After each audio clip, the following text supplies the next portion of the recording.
விஜயோட 69வது படத்தை யார் டைரக்ட் பண்ண போறா அப்படிங்கிறது ஒரு பெரிய பரிசீலனையே போச்சு. இப்போ ஃபைனலா வந்து நம்ம வினோத் அவர் தான் டைரக்ட் பண்ண போறாரு. ஸோ எல்லாமே ஓகே ஆயிடுச்சு.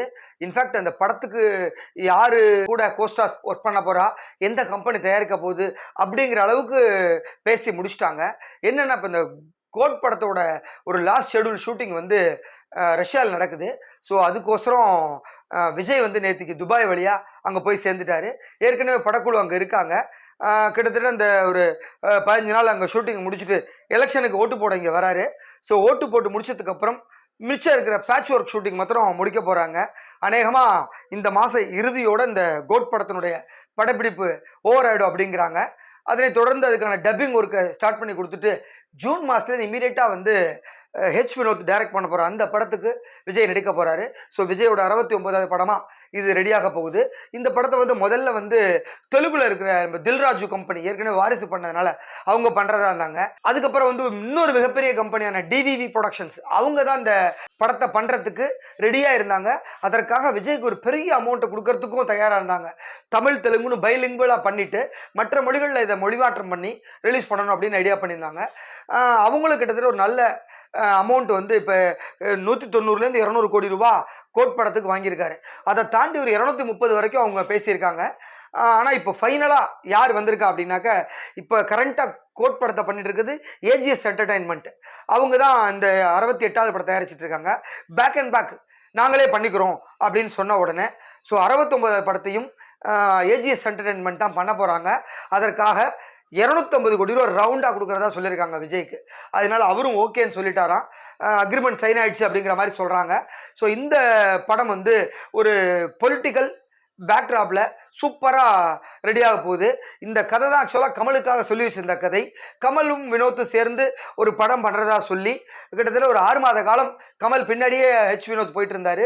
அவருக்கோசம் ஒரு ஆஃபீஸ்லாம் போட்டு கொடுத்துருந்தாரு. ஆனால் 233வது படமாக இது தொடங்கும் அப்படின்னு சொல்லியிருந்தாங்க. ஆனால் அவர் பாட்டுக்கு அதை விட்டுட்டு 234, 235, 236, 237வது படம் வரைக்கும் சைன் பண்ணிட்டாரு. இந்த படத்தை வந்து டேக் ஆஃப் ஆகிறதுக்கு எந்த நடவடிக்கை எடுக்கலை. அதனால டென்ஷனான வினோத் வந்து அவருக்கு குட் பை சொல்லிட்டு விஜய் மூலிமா ஒரு லைனை சொல்லியிருக்காரு விஜய்க்கு. அவருக்கு இந்த லைன் பிடிச்ச உடனே கூப்பிட்டு விட்டு தான் கதை கேட்டிருக்காரு. கதை கேட்டவொன்னே இமீடியட்டாக பவுண்டட் ஸ்கிரிப்ட் பண்ணிவிடுங்க போயிடலாம் அப்படின்னு இருக்காங்க. ஆக்சுவலாக இதுக்கு முன்னாடி வந்து 2 டேரக்டர் ஃபைனல் பண்ணி வச்சிருந்தார் விஜய். ஒன்று வந்து கார்த்திக் சுப்ராஜ், அவர் சொன்ன கதை நல்லா இருந்தது, நம்ம ஏற்கனவே பேசியிருந்தோம் நம்ம வீடியோவில். இன்னொன்று வந்து நம்ம நடிகர் ஆர்ஜே பாலாஜி, 2 பேரும் ஓகே பண்ணி வச்சுருந்தாரு. 2 பேருமே ஸ்கிரிப்ட் ஒர்க் பண்ணியிருந்தாங்க. ஆனால் ஆர்ஜே பாலாஜி நம்மளை வச்சு பண்ணுறதுல கொஞ்சம் ஸ்ட்ரகிள் இருக்குன்னு நினச்ச விஜய் வந்து கார்த்திக் சுப்ராஜிலே கொடுத்துடலாம் அப்படிங்கிற முடிவு பண்ணியிருந்தார். அதற்கிடையில் தான் வினோத்தோட ஸ்கிரிப்ட் வந்து அது 2 விட அது இன்னும் இம்ப்ரெசிவாக இருந்த உடனே அதுக்கு ஜம்ப் ஆகிட்டாரு. உடனே கார்த்திக் சுப்ராஜுக்கு வேண்டாம் ஃபியூச்சரில் பார்க்கலாம் அப்படின்னோன்னா கார்த்திக் சுப்ராஜ் வெளியில் வந்து சூர்யா கிட்ட கதை சொல்லியிருக்காரு. சூர்யா உடனே புறநானூறு அப்படியே ஒதுக்கி வச்சுட்டு டக்குன்னு கார்த்திக் சுப்ராஜ் படத்துக்கு உள்ளே போயிட்டாரு.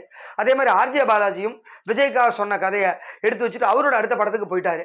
ஸோ இப்படி 2 பேரும் போனதுனால இப்போ வினோத் உள்ளே வந்து ரெடி ஆகிட்டாரு. அநேகமாக கோஸ்டாஸும் முடிவு பண்ணிட்டாங்க. ஒரு வந்து நயன்தாரா அப்படிங்கிற மாதிரி ஒன்று சொல்கிறாங்க. ஒரு கேரக்டரில் மொத்தம் 2 ஹீரோயின் இருக்க போகிறாங்க. இன்னொரு ஹீரோயினுக்கு வந்து பேச்சுவார்த்தை நடந்துட்டு இருக்கு அப்படிங்கிற மாதிரி சொல்கிறாங்க. பாலிவுட்லேருந்து கூட கூட்டிகிட்டு வரலாம் அப்படின்னு ஒரு பேச்சும் இருக்குது.